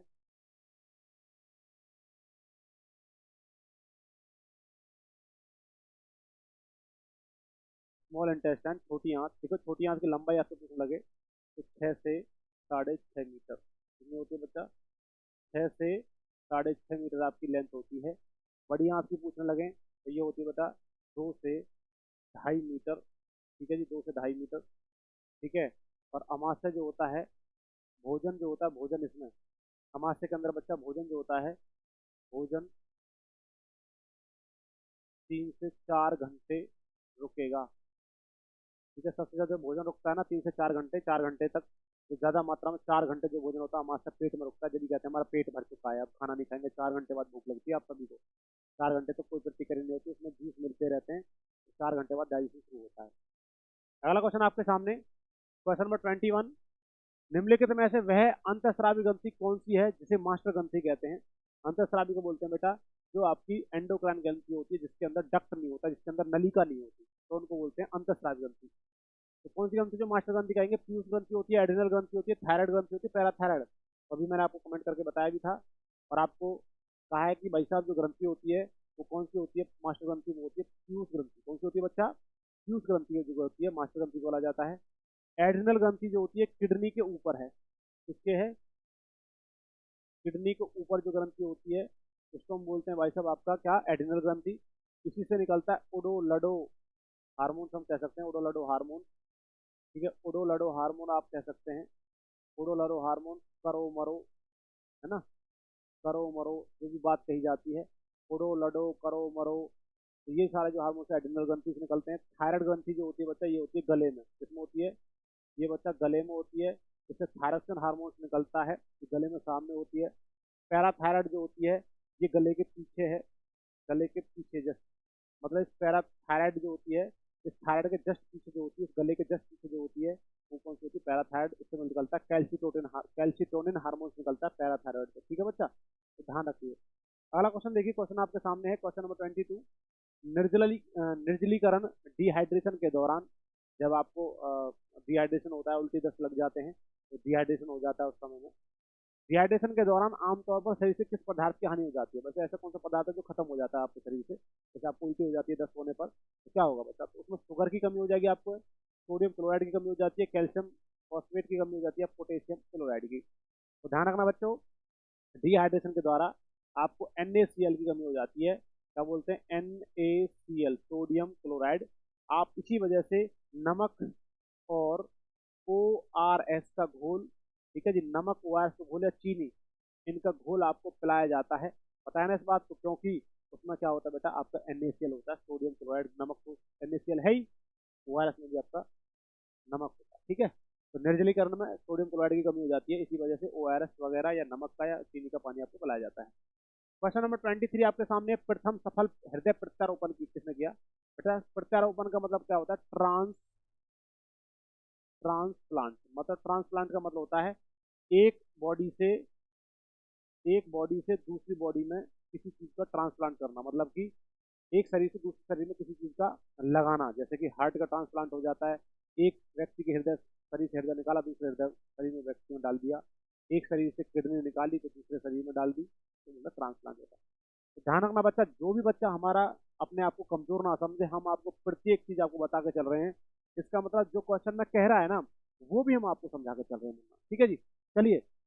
तो प्रथम जो सफल प्रत्यारोपण किया था, हृदय प्रत्यारोपण जो सफल हो चुका था, ऐसा नहीं हृदय प्रत्यारोपण तो बहुत ने किया, पर सफल जिसका हुआ है वो कौन सा व्यक्ति है? पी वेणुगोपाल है, कृष्ण बर्नार्ड है, सम्मुख सेठी है, या अल्टमैन। ठीक है जी, तो ध्यान रखिए बच्चा, जो सफल प्रत्यारोपण हृदय का किया था वो आपका था भाई साहब कृष्ण बर्नार्ड। कौन था बच्चा? कृष्ण बर्नार्ड। बताया जाता है ये था साउथ अफ्रीका से। कहाँ से था बेटा? साउथ अफ्रीका से था। और इसने, कृष्ण बर्नार्ड ने प्रथम सफल हृदय प्रत्यारोपण किया, एक व्यक्ति से दूसरे व्यक्ति में हृदय को लगा दिया गया था। यदि मैं भारतीय की बात करूं बेटा, ये थे भारतीय। कौन थे? भारतीय। क्या नाम था? पी वेणुगोपाल। इन्होंने एम्स हॉस्पिटल में, all India institute of medical science, all India institute all India institute of medical science, AIIMS hospital में, और लगभग 1994 में, ठीक है, 1994 में इन्होंने हृदय का प्रत्यारोपण कर दिया था सफल, पी वेणुगोपाल। ये भारतीय थे, ये साउथ अफ्रीका से थे। अल्टमैन को कहा जाता है माइटोकॉन्ड्रिया का पितामह। माइटोकॉन्ड्रिया ना, तो माइटोकॉन्ड्रिया होता है इसका जो खोजकर्ता कहा जाता है माइटोकॉन्ड्रिया का, वो किसको कहा जाता है बच्चा? वो कहा जाता है आपको अल्टमैन को। और जिसको पावर हाउस कहते हैं, इसका कोशिका का पावर हाउस, कोशिका का ऊर्जा घर जो कहते हैं ना बच्चा, वो किसको कहते हैं? आपके माइटोकॉन्ड्रिया कहते हैं। ठीक है जी, चलिए अगला क्वेश्चन देखिए, क्वेश्चन नंबर आपका 24 है। निम्नलिखित में से कौन प्रदूषण नहीं फैलाता है? भाई साहब ऐसा कौन सा एक चीज यहाँ पर लिखी, चार ऑप्शन में, जो प्रदूषण नहीं फैलाता आपके अकॉर्डिंग बताइए। ठीक है जी, यहाँ पर बायोलॉजिकल फैक्ट के अकॉर्डिंग बताइए जो आपका प्रदूषण नहीं फैलाएगा। तो भाई रबड़ का जलना प्रदूषण नहीं फैलाएगा, पेट्रोल का जलना प्रदूषण नहीं फैलाएगा, या सौर ऊर्जा का प्रयोग ये प्रदूषण नहीं फैलाएगा। ये सभी जल्दी से कमेंट करके बताते रहिए मेरे बच्चों, क्या आंसर होगा मेरे भाइयों, जल्दी से कमेंट करके बताते रहिए। तो बच्चों ध्यान रखिए, जो प्रदूषण नहीं फैलाता आपको पता है भाई, सौर ऊर्जा। सूर्य का प्रकाश कहाँ प्रदूषण फैलाता है? रबड़ का जलना प्रदूषण फैलाएगा, पेट्रोल डीजल जले तो भी प्रदूषण होगा। तो इसका आंसर क्या होगा? सूर्य का प्रकाश या सौर ऊर्जा। अगला क्वेश्चन देखिए, क्वेश्चन नंबर 25 है। पुरुष में मरकरी पुरुष में मरकरी की विषाक्तता से कौन सा रोग होता है? भाई व्यक्ति के अंदर एक रोग होता है, मरकरी को बोलते हैं, पता क्या बोलते हैं? पारा। क्या होता है बेटा? पारा है। पारा की विषाक्तता से, मतलब उसमें जो उसकी विषाक्तता हुई है, उसकी कम जो वजह से, है ना, जहर बना है ऐसा हम कह सकते हैं। तो कौन सा रोग होगा पारे की वजह से? ब्लैक लंग, मिनी माता, रेबीज, या फिर एटाइटाई? ध्यान रखना मेरे बच्चों, पुरुष में मरकरी की विषाक्तता से पारे से जो होता है मिनी माता रोग होता है। कौन सा रोग होता है? मिनी माता रोग होता है। जल्दी से कमेंट करके बताइए, रेबीज जो रोग होगा वो किसके काटने से होता है? सभी को पता होगा, कुत्ते के काटने से, बिल्ली के काटने से, बंदर के काटने से। तो कौन सा हो सकता है भाई साहब? आपका रेबीज हो सकता है ना। प्लेग जो होगा वो चूहे के काटने से होता है, चूहे से होता है। क्वेश्चन नंबर 26, प्याज का खाद्य भाग क्या है? भाई प्याज का ऐसा कौन सा भाग है जिसको हम खाते हैं? आज तो, कल तो ऐसा चीजें चल रही है भाई, इंसान सब चीज को खा जाता है, परंतु बेसिक तौर पर हम कहें, साइंस के तौर पर, प्याज का कौन सा भाग खाया जाता है? तो भाई से बताइए कौन सा भाग खाया जाता है प्याज का? पत्ता खाते हैं, जड़ खाते हैं, तना खाते हैं, या फिर पुष्प खाते हैं? प्याज का तो पता है ना आपको, प्याज का बच्चा क्या खा जाता है? तना। प्याज एक तना है, क्या है? देखो बेटा मैं लॉजिक बता रहा हूँ, जब याद कर लीजिए, हद कर दी आपने, हद कर दी आपने, है ना जी, हद कर दी आपने, ये जो लॉजिक है ना बेटा, ये होता है आपका तने का, तने वाली सब्जियां, है ना, सब्जियां का हो या जो भी आप खाते हो, या फल कह सकते हैं, जो जिसमें तना आएगा, तो तने वाली सब्जियां, फल का एक लॉजिक है, हद कर दी आपने। तो देखिए मेरे बच्चा, है से हो गया हल्दी, क्या हो गया? है से हो गया हल्दी, है ना, यहाँ पर दे रखा है, यहाँ लिख लीजिए आप, कैसे हो गया? केसर। ठीक है जी, बहुत से बच्चे कहेंगे नहीं जी ये भी तना में आता है केसर। जैसे यहाँ पर लगा सकते हो, अदरक आ रहा है, तो अदरक हो गया, ये भी आपका तना रूपी होता है जिसको हम खाते हैं। ऐसे हो गया बच्चा आलू, क्या हो गया? आलू, ये भी आपका क्या होता है? तना होता है। अब पैसे हो गया प्याज, क्या हो गया बेटा? जो आपका प्याज होता है, ये भी आपका क्या होता है बच्चा? ये भी आपका तना रूपी है। तो हल्दी, केसर, अदरक, आलू, प्याज, ये सभी तना होते हैं। परंतु आपसे पूछने लगा, जो आपको मूली, गाजर, सलगम वगैरह जो होती हैं, ये आपकी क्या होती है? जड़ होती है। चलिए अगला क्वेश्चन देखिए, तो प्याज का कौन सा भाग खाया जाता है? तना खाया जाता है। अगला क्वेश्चन देखिए, क्वेश्चन नंबर 27, एक वयस्क मनुष्य में सामान्यतः दांत होते हैं। तो मनुष्य में जो दांत होते हैं, सामान्यतः दांत होते हैं किस किसके? इसका मतलब बेटा, जो मोलर लिखा हुआ है ना, मोलर, इसका मतलब होता है चर्वनक। क्या नाम है? चर्वनक। सब जगह चर्वनक लिख लेना है, ठीक है बच्चा? चर्वनक बता दोगे बच्चा आप, है ना? आपको देखना है तो जाकर आप वीडियो देखिए, वहां पर पूरा का पूरा टॉपिक पड़ा हुआ है, किसका? आपके बायोलॉजी का, जो भी आपके ह्यूमन टीथ हैं, ब्रेन है, सेल्स है, ब्लड सर्कुलेशन है, सारा कुछ विद लॉजिक मैंने आपको चीजें पढ़ा रखी हैं बच्चा। तो एक वयस्क मनुष्य में सामान्य दांत होते हैं, तो बेटा 6 चर्वनक होते हैं, 8 चर्वनक होते हैं, 10 चर्वनक होते हैं, 12 चर्वनक होते हैं। तो देखिए बच्चा, आपके दांत होते हैं 32, कितने होते हैं? 32, मतलब ये आपके युवा अवस्था है। कौन सी अवस्था है? युवा अवस्था। भाई हम सभी युवा हैं, तो हमारे अंदर 32 दांत है, बच्चे में 20 दांत होते हैं, हमारे अंदर 20 होते हैं, 32 होते हैं, सॉरी। तो देखिए 3 भागों में बांटते हैं, कृतक, रदनक, कृतक, रदरक, अग्र चर्वणक, अग्र चर्वणक, और एक होता है चर्वणक। ठीक है बच्चा? कृतक, रदनक, अग्र चर्वणक और चर्वणक, 32 दांतों को 4 भागों में बांटा गया है। ये होता है बेटा 8, 4, 8, 12। इनकी संख्या होती है बच्चा, देख लीजिए, 8, 4, 8, 12। कृतक की 8 होती है, रदनक की 4, अग्रचर्वणक की 8 और चर्वणक की 12। इनका काम होता है काटना, इनका काम होता है बेटा चीरना फाड़ना, चीरना और फाड़ना, इनका काम होता है चीरना फाड़ना। और इनका काम होता है चबाना बेटा, कौन से का? अग्रचर्वणक का। और इनका काम होता है चबाना भी है, और प्लस में क्या होता है? पीसना भी है, बिल्कुल महीन बनाना, ग्राइंडिंग करना, है ना? तो देख लीजिए भाई साहब, यहाँ देख जाए, यहाँ पर 6 मोलर होते, तो मोलर तो 6 नहीं है भाई, 8 मोलर 8 भी नहीं है। यहाँ पर देखो बेटा, इनको बोलते हैं मोलर, क्या बोलते हैं? मोलर, है ना? इनको बोलते हैं प्री मोलर, इंग्लिश में प्री मोलर। ठीक है बच्चा, बस हिंदी इंग्लिश का फर्क है। ये होते हैं इंसीजर, और ये होते हैं बेटा कैनाइन। ठीक है, तो ध्यान रखिए, यहाँ पर पूछा गया है 6 चर्मनक होते हैं, 8 चर्मनक होते हैं, 10 चर्मनक होते हैं, 12 चर्मनक होते हैं। देखो आपके सामने लिखा हो 12 चर्मनक, तो आंसर क्या होगा बच्चा? आपका फोर्थ होगा। ठीक है, ये वाले दांत कौन से हैं? कृतंक जो होते हैं बेटा, 8 दांत है, देखो, 4 सामने वाले ऊपर और 4 नीचे वाले, 4 4 8। रद्रक जो होते हैं इसको कीला बोलते हैं, क्या बोल देते हैं? कीला। आपने सुना होगा, कीला मार दिया कुत्ते ने या किसी ने, कीला होता है। राक्षस वाला दांत 1, 2 और 3 और 4, 4 हो गए। तो इससे जस्ट पीछे आपका 8 है, तो 2 इधर, 2 में 2, 2 दूनी 4, 2 3 6, 2 चौक 8। उसके बाद आता है 12, 3 इधर पीछे दाढ़ वाली जो होती है, अक्ल दाढ़ इसको आती है, फिर 3 इधर, 3 3 6, ऊपर 3 किया 9, 3 चौक 12। ये हो गया भाई। अगला क्वेश्चन देखिए, अगर आप सामने है, क्वेश्चन नंबर 30 है, मानव रक्त का लाल रंग किसके कारण होता है? मनुष्य का लाल जो रंग है, रक्त का वो किसके कारण है? लाल रक्त जो होता है आरबीसी रेड ब्लड सेल, इनका लाल रंग किसके कारण है? मायोग्लोबिन के कारण, हीमोग्लोबिन के कारण, इम्यूनोग्लोबिन के कारण, या फिर हेप्टोग्लोबिन के कारण? जल्दी से बताइए बच्चा आंसर क्या होगा। तो ध्यान रखना, मानव रक्त का जो लाल रंग होता है वो होता है हीमोग्लोबिन के कारण। मैंने आपको बताया एचबी जो होता है हीमोग्लोबिन, इसके कारण जो होता है ब्लड का रंग कैसा होता है? लाल होता है। और लाल रंग जो होता है इसका कार्य क्या होता है आरबीसी का?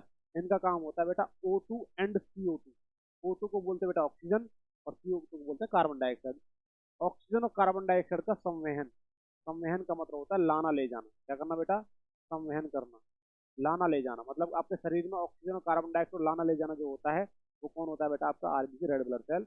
ऑक्सीजन को ले जाती है, कार्बन डाइऑक्साइड को शरीर से बाहर लाने का जो काम करती है, क्या करती है आपका?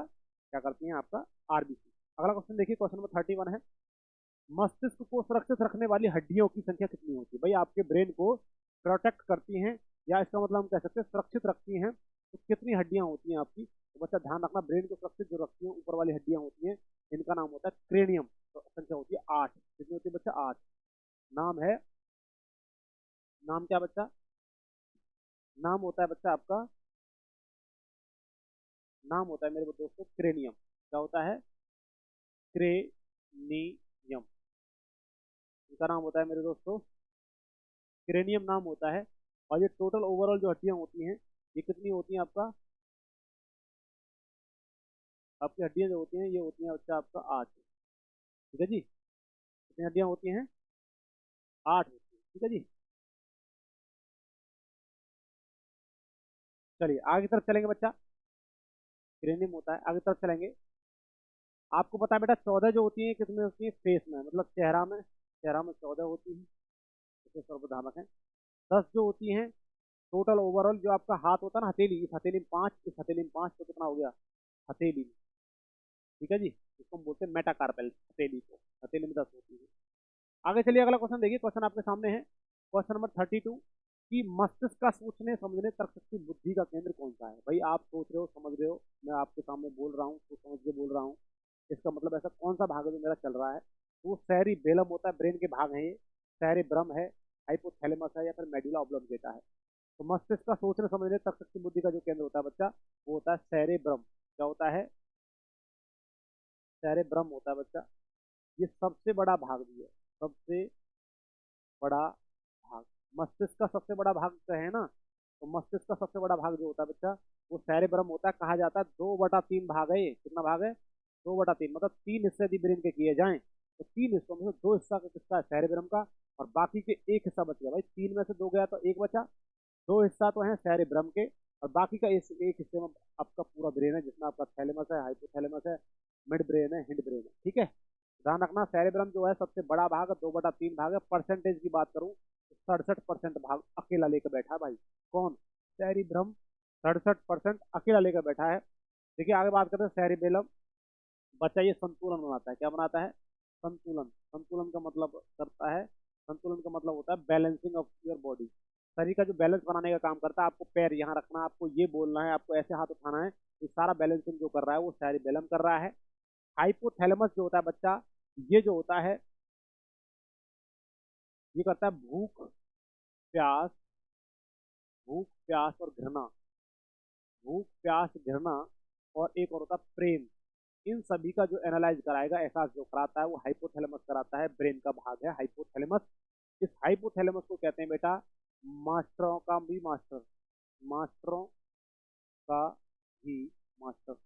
मतलब कि मास्टर ऑफ मास्टर जो ग्लैंड कहा जाता है, इसका मतलब जो फ्यूज ग्रंथि होती है ना उसका मास्टर होता है हाइपोथैलेमस। कौन होता है? मास्टर का भी मास्टर कहा जाता है हाइपोथैलेमस को। और मेडुला एब्लोंगेटा जो होता है बेटा, ये काम करता है अनैच्छिक क्रियाओं का नियंत्रण। अनैच्छिक, अनैच्छिक क्रियाओं, अनैच्छिक क्रियाओं का नियंत्रण।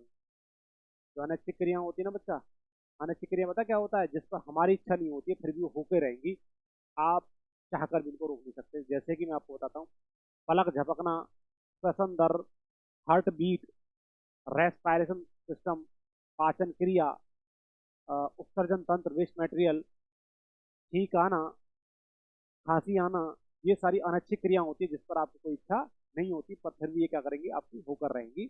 परंतु इन पर जो कंट्रोल करता है वो मेडुला ऑब्लोंगेटा करता है। ब्रेन का एक छोटा भाग है मेडुला ऑब्लोंगेटा, जो हिंड ब्रेन का पश्च मस्तिष्क का भाग होता है। तो देखो कितनी सारी मैंने चीजें आपको बताई हैं। आगे चलते हैं बच्चा, क्वेश्चन नंबर 33। जीभ का कौन सा भाग खट्टे की पहचान करता है? जीभ का ऐसा कौन सा भाग होता है बच्चा जो खट्टे की पहचान करता है? मैं आपके सामने बना रहा हूँ, ये आपके सामने जीभ बनी हुई है भाई। तो जीभ देख लीजिए भाई, तो यहाँ पर जो अग्र भाग है ये करता है मीठा। क्या है? मीठा। इसको हम बोलते हैं अग्रभाग। क्या बोलते हैं? अग्रभाग। ऐसे अग्रभाग है, अगला वाला भाग है। ठीक है जी। ये होता है भाई साहब आपका पार्श्व भाग। पार्श्व भाग को साइड वाला है। पार्श्व भाग ये करता है बेटा आपका खट्टा। क्या करता है? खट्टे की पहचान करता है। और एक होता है बेटा ये पिछला वाला भाग, पश्च भाग। और पश्च भाग जो करता है मुन्ना, ये करता है आपका कड़वा। ठीक है जी, कड़वा की पहचान करेगा। और अगला वाला मीठा है, यहाँ थोड़ा सा होता है ऊपर ऊपर सा, ये करता है नमकीन। ठीक है। तो इसमें पूछा किसका बच्चा जीव का कौन सा भाग खट्टे की पहचान करेगा, तो सर बच्चा ये कौन सा पार्श्व भाग है। तो आंसर क्या होगा? पार्श्व भाग। ठीक है जी बच्चों, तो ध्यान रखिए अग्रभाग क्या अगर मीठा करेगा, पश्च भाग जो होगा वो क्या करेगा? आपका कड़वा करेगा। अगला क्वेश्चन देखिए, क्वेश्चन नंबर 34 है, जीभ में कितनी स्वाद कलिकाएं कलिकाएं होती हैं? जीभ में स्वाद कलिकाएं। ठीक है जी, जीभ में स्वाद कलिकाएं होती है, टेस्ट बर्ड जो होती हैं, कलिकाएं जो होती हैं कितनी होती हैं? तो 5,000 से 6,000, 7,000 से 9,000, 12,000 से 15,000, 2,000 से 5,000। ध्यान रखना पड़ता है, जो जीभ में टेस्ट बर्ड जो होती है स्वाद का जो पहचान करने का काम करती हैं, वो होती है 7,000 से 9,000। वैसे बेटा पेपली होती है मेन तो इसमें, परंतु आपके लिए इतना याद रखें 7 से 9,000 है पेपली जो होती है इसमें। फंगी फॉर्म, फ्ली फॉर्म वगैरह होती है, फोलिएट वगैरह। अगला क्वेश्चन देखिए, क्वेश्चन नंबर 35 है, निम्नलिखित में से कौन सी एक धातु है? भाई इनमें से कौन सी एक धातु, एक इनमें से कौन सी धातु नहीं है? तो बताइए भाई कौन सा है? लोहा है, जस्ता है, एल्यूमिनियम है, नाइट्रोजन है। तो लोहा भी धातु है, जस्ता भी, एल्यूमिनियम सभी। नाइट्रोजन जो है क्या है? गैस है बेटा। नाइट्रोजन एक गैस होती है आपके पास, इसका मतलब अधातु होती है, तो इसमें धातु नहीं है। वो कौन सा नहीं है आपका? नाइट्रोजन जो आपका गैस है। अगला क्वेश्चन देखिए, क्वेश्चन नंबर 36 है, ड्यूटेरियम की द्रव्यमान संख्या कितनी होती है? ड्यूटेरियम का जो मास होता है वो कितना होता है? आपने सुना होगा 1H1, 1H2, 1H3, 1H3, 1H1, 1H2, 1H3, protium, deuterium, tritium. ये आपके हाइड्रोजन के तीन समस्थानिक है ना। इसके प्रोटियम, ड्यूटेरियम और ट्राइटियम हाइड्रोजन के तीन समस्थानिक होते हैं। तो इसमें ड्यूटेरियम की बात कर रहा है, तो इसमें कह रहा है इसका मास कितना है। तो बच्चा देख लीजिए आप कितना दिख रहा है आपको, द्रव्यमान संख्या कितनी होती है बच्चा? इसका दो होती है। कितनी होती है? तो इसका होगा आंसर थर्ड, दो होती है। ठीक है, ऊपर होता है ये मास होता है, नीचे वाला नंबर होता है। मतलब ये संख्या है, ये एटॉमिक संख्या है, एटॉमिक नंबर है, ये एटॉमिक मास है, ये परमाणु संख्या है, ये परमाणु भार है। ठीक है जी, तो ध्यान रखना परमाणु भार ही पूछ रहा है, दो है ड्यूटेरियम का। क्वेश्चन नंबर 37 है, हीमोग्लोबिन में निम्नलिखित में से कौन सी धातु मौजूद होती है? जो हीमोग्लोबिन में बता रहा था भाई, एच बी होते से बता रहा हूँ। तो हीमोग्लोबिन में कौन सी धातु होती है बच्चा? तो निकेल होता है, वो लोहा होता है, कॉपर होता है, जिंक। तो सभी को बताया मेरे बच्चा, जो आपका हीमोग्लोबिन होता है उसमें कौन सी धातु होती है बच्चा? वो होती है आपका लोहा। कौन सा होता है? आयरन होता है बच्चा। क्या होता है? आयरन। देखिए यदि मैं हीमोग्लोबिन की मैं बात करता हूँ, हीमोग्लोबिन की मैं बात करता हूँ बच्चा, तो भाई आपके अंदर 14 से 15 ग्राम पर 100 ml, है ना, पर 100 ml आपको क्या होना चाहिए? हीमोग्लोबिन। ये आपका हम कह सकते हैं नॉर्मल है। क्या है? नॉर्मल बॉडी के लिए। इसके लिए नॉर्मल बॉडी के लिए हीमोग्लोबिन इतना है तो कोई दिक्कत नहीं है। इससे कम जाता है, 10 पहुंचता है, 9 पहुंचता है तो वो दिक्कत है, और इससे ऊपर जा रहा है हीमोग्लोबिन तो भी क्या होती है? दिक्कत होती है। ठीक है जी, पता होगा। आयरन की कमी से एक रोग होता है एनीमिया, तो एनीमिया हीमोग्लोबिन की कमी से हो सकता है एनीमिया रोग। तो इसमें होता है आपका लोहा। यदि हीमोग्लोबिन आपको बढ़ाना है तो इसको क्या करना है? हीमोग्लोबिन को बढ़ाने के लिए आपको हरी पत्तेदार सब्जियां, हरी पत्तेदार, हरी पत्तेदार सब्जियां जिसमें आपकी पालक हो गया, तोरई हो गया, कद्दू हो गया, जो भी आप हरी पत्तेदार सब्जी खा रहे हो उससे आपको आयरन मिलेगा। प्लस में आपको गुड़ खाना चाहिए, उससे भी आपको क्या मिलेगा भाई साहब? आपको हीमोग्लोबिन मिलेगा। और प्लस में बेटा आयरन की गोली तो सब खाते ही है। ठीक है जी, गर्भवती महिला देखा होगा आपने, आयरन की कमी हो जाती है उसके अंदर, हीमोग्लोबिन की कमी हो जाती है, इसी वजह से उसको आयरन की गोली प्लस में कैल्शियम की गोली खिलाई जाती है। अगला क्वेश्चन आपके सामने क्वेश्चन नंबर 38 है, सामान्य मानव रक्त है, भाई मनुष्य का जो रक्त होता है वो कैसा होता है? इस बारे में आपसे क्वेश्चन पूछ रहा है। तो बच्चा ये उदासीन होता है, या थोड़ा अम्लीय होता है, अम्ल या क्षार से परिवर्तनशील है, और थोड़ा क्षारीय है। सभी को पता है सर जी। ब्लड जो होता है, मैंने पिछले क्वेश्चन में शायद आपको बताया भी होगा, ये ब्लड जो होता है इसका pH 1 होता है 7.4, और 7.4 इसका मैंने बताया बेटा, यहाँ पर आपने सुन लो। देखो जिसका pH 1 यहाँ से होता है 0 से 7 और 7 से 14, देखो 7 तक है, 0 से 7 तक वो है अम्ल, क्या है अम्ल, और जो 7 से 14 है वो है क्षार, ठीक है जी, और जो प्रॉपर 7 है वो है उदासीन, ठीक है जी। तो ध्यान रखिए बीच में आएंगे 1 2 3 4 5 6 7 8 9 10 11 12 13 14, ठीक है, ध्यान रखना। तो 7.47 से बाहर जा रहा है तो इसका मतलब सर ये क्या होगा, क्षारीय होगा, तो थोड़ा क्षारीय है। तो रक्त कैसा होता है, थोड़ा क्षारीय होता है, टेस्ट करने में तो आपको नमकीन सा लगता है, परंतु ध्यान रखना उसमें थोड़ा सा क्षार होता है। तो मनुष्य का क्या होता है, थोड़ा क्षारीय, pH 1 7.4 होता है। क्वेश्चन नंबर 39 है, हाथी भालू तथा गैंडा किस जाति के जीव है? ये पक्षी होते हैं, बिल्कुल गलत बात है, स्तनपाई कह सकते हैं, उभयचर नहीं, सर्प नहीं, तो ध्यान रखना ये क्या होते हैं, स्तनधारी। तो क्या होते हैं, स्तनधारी को बोलते हैं बच्चा मैमल्स। मैमल्स वो प्राणी होते हैं जो बच्चे को क्या कहते हैं, मैमल्स वो होते हैं, स्तनपाई जिसको हम बोलते हैं, स्तनपाई बोल दो या स्तनधारी बोल दो, जो बच्चे को दूध पिलाते हैं, बच्चे को दूध पिलाना, बच्चे को दूध पिलाना, प्लस में, प्लस में बच्चा, बच्चे को जन्म देना, बच्चे को जन्म देना, प्लस में कान बाहर की तरफ, कान बाहर की तरफ, वो सभी क्या होते हैं बच्चा, वो सभी आपके क्या होते हैं, मैमल्स या स्तनपाई होते हैं। तो आप भी एक मैमल्स हो, मेल हो सकता है, फीमेल हो सकता है, छोटा बच्चा बड़ा, ये सभी क्या होते हैं, मैमल्स, क्योंकि तो आपके भी क्या होते हैं, कान बाहर की तरफ। क्वेश्चन हम देखिए 40, निम्नलिखित में ऐसे कौन सा जंतु गर्म रक्त वाला होता है? ऐसा कौन सा जंतु है जो गर्म रक्त का होगा? वो कबूतर होगा, वो मछली होगी, वो मेंढक होगा, वो मगरमच्छ होगा। आप जल्दी से कमेंट करके बता दीजिए इसका आंसर क्या होगा, जल्दी से ध्यान रखना। गर्म जंतु जो होता है, गर्म खून वाला जो होता है बच्चा, वो क्या होता है आपका, क्या होता है बच्चे, वो होता है आपका कबूतर। क्या होता है बच्चा, कबूतर गर्म खून वाला होता है। ये अपने तापमान को मौसम के हिसाब से चेंज नहीं करता। क्वेश्चन नंबर 41 है, मनुष्य में कितने गुणसूत्र होते हैं? पिछला क्वेश्चन भी आया तो कितने होते हैं बच्चा, वो होते हैं 46। कितने होते हैं, संख्या में 46 होते हैं। और जोड़ा की बात करूं तो कितना होता है, 23 जोड़े होते हैं, ठीक है जी, संख्या 46 जोड़ा 23। अगला क्वेश्चन देखिए, क्वेश्चन नंबर 42 है, आधुनिक अनुवांशिकी का जनक कैसे कहा जाता है? वह आधुनिक अनुवांशिकी का जनक कैसे कहा जाता है? चार्ल्स डार्विन को कहा जाता है, ग्रेगर मेंडल को कहा जाता है, अलेक्जेंडर फ्लेमिंग को कहा जाता है, ऑटो हॉर्न को कहा जाता है। तो ध्यान रखना बच्चा, आधुनिक अनुवांशिकी का जेनेटिक्स का फादर कैसे कहा जाता है? जॉन ग्रेगर मेंडल को ही कहा जाता है। इन्होंने मटर के पौधे पर रिसर्च किया था, मटर का पौधा जो था उसके बारे में, उसकी जातियों के बारे में बताया था, बना रहेगा, बड़ा रहेगा, कैसा रहेगा। तो अनुवांशिकी फादर कैसे कहा जाता है? ग्रेगर मेंडल को। यदि अनुवांशिकी का नामकरण की मैं बात करता हूँ, नामकरण किसने किया था, तो बेटा ये किया था जॉन, सॉरी वाटसन, किसने किया है? इसका नामकरण की मैं बात करता हूँ तो नामकरण किया था बच्चा वॉटसन ने, ठीक है जी। और वाटसन ने किया था 1905। 1905 में वॉटसन ने अनुवांशिकी का नामकरण किया, पर अनुवांशिकी का फादर जो कहते हैं वो ग्रेगर मेंडल को कहा जाता है। ग्रेगर मेंडल ने 1822 से 1844 से 84 के माध्यम में इसमें रिसर्च किया था। क्वेश्चन नंबर 43 है, शोल्डर टांका में सीसा के साथ क्या मिलाया जाता है?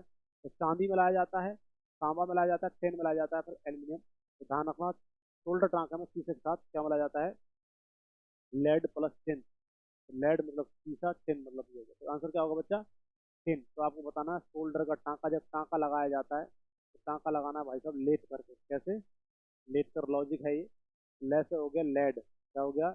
ले से लेड हो गया, और टे से हो गया टेन, ठीक है जी, LEAD लेड, और TIN टेन। तो इसे प्रॉपर ध्यान रखना, लेड और टिन, ध्यान रखना, इसका आंसर क्या होगा? टिन होगा।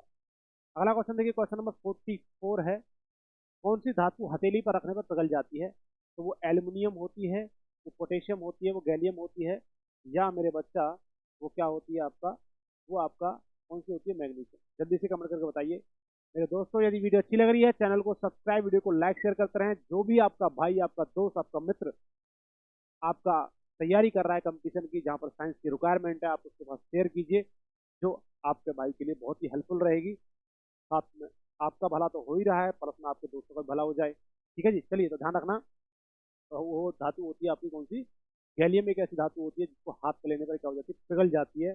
जो आपके हाथ का टेम्परेचर, इसका मतलब 37 डिग्री सेल्सियस बॉडी का टेम्परेचर होता है, उसी टेम्परेचर पर जो आपकी गैलियम धातु होती है क्या हो जाती है? पिघल जाती है, ठीक है जी बच्चों, तो ध्यान रखिए। यहीं पर सोडियम से कहने लगे तो सोडियम जो होता है, सोडियम इसमें है नहीं, सोडियम को चाकू से काटा जा सकता है, ठीक है जी, तो इसे इस पर ध्यान रखें। अगला क्वेश्चन देखिए आपके सामने है, क्वेश्चन नंबर 45 है, ग्राम बेल ने किसका आविष्कार किया था? तो टेलीफोन का, बल्ब का, रडार का, रेल का, इंजन का। तो ग्राम बेल ने किसका आविष्कार किया था मेरे बच्चों? तो ग्राम बेल ने किया था बच्चों किसका? ये किया था आपका टेलीफोन। किसका किया था? गाँव के अंदर टेलीफोन की बेल्स भी फैली रहती है, इसका हम मतलब कह सकते हैं तो ग्राम बेल।